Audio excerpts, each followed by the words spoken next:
Imagine you're working a regular ER shift and you're presented with Hank, who is a 5-year-old boxer who became lethargic, anorexic, and developed diarrhea that had started about 3 days before the presentation to your hospital. Of course, the owners elected to bring Hank to the emergency clinic on a Friday night. His physical examination showed normal body temperature at 99.5 Fahrenheit or 37.5 Celsius, elevated heart rate at 160 beats per minute, as well as normal respiratory rate and effort. He appeared to be mildly dehydrated and he had fair femoral pulses. His mucous membranes were pale pink with capillary fill time or CRT of 3 seconds. His systolic blood pressure that was measured with Doppler was 85 millimeters of mercury. Since multiple perfusion parameters in Hank appeared to be abnormal, it would be fair to say that he was likely in a shock state. Therefore, it was elected to perform a point-of-care ultrasound to further characterize the type of shock he had. In addition, an abbreviated blood work was run to obtain a minimal database which included acid base and electrolyte parameters. His venous blood gas showed the following results: low pH, low partial pressure of CO2, markedly decreased bicarbonate and base excess, elevated sodium, decreased potassium, elevated chloride, as well as creatinine. Now, we are going to talk about Hank's hypernatremia, high sodium level. As you remember, Hank's blood work showed mild hypernatremia with sodium of 157. For the sake of simplicity, we are going to divide all causes of hypernatremia into 3 big categories. First, it's sodium gain. Second, it's free water loss. And third, it's hypertonic fluid loss. Sodium gain usually occurs either secondary to salt ingestion or due to iatrogenic hypertonic saline administration, and both can usually be ruled out based on available history.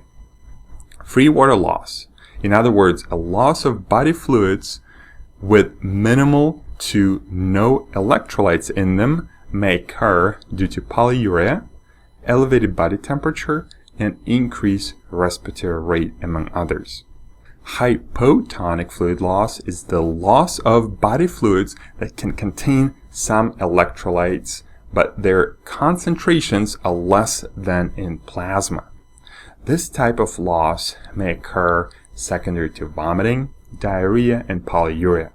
Based on these 3 groups of differentials, we are mostly concerned that Hank has hypotonic fluid loss with his historical diarrhea. However, we cannot rule out urinary losses, especially since we have renal tubular acidosis on our differential diagnosis list for his normal and non-GAP metabolic acidosis. In order to differentiate between urinary and gastrointestinal losses of hypertonic fluids, we are going to consider the following diagnostic tests: urine analysis with urine-specific gravity, urine culture, and potentially fractional excretion of sodium. Meantime, we are also going to think about how we will treat Hank's hypernatremia. As you remember, Hank's physical examination was suggestive of shock.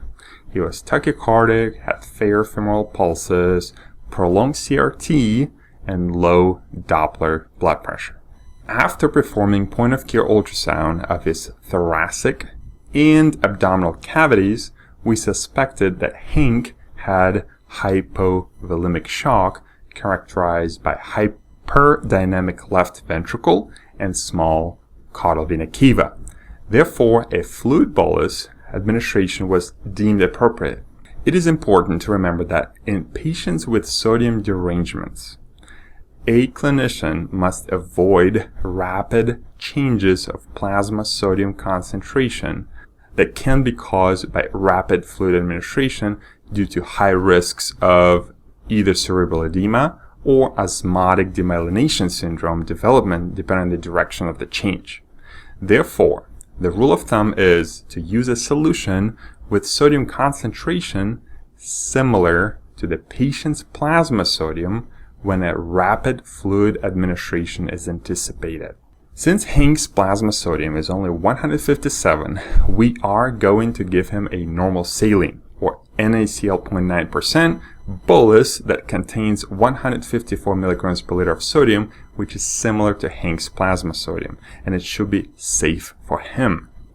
Once hypovolemia is corrected, we are going to provide Hank with free water to slowly correct his hypernatremia.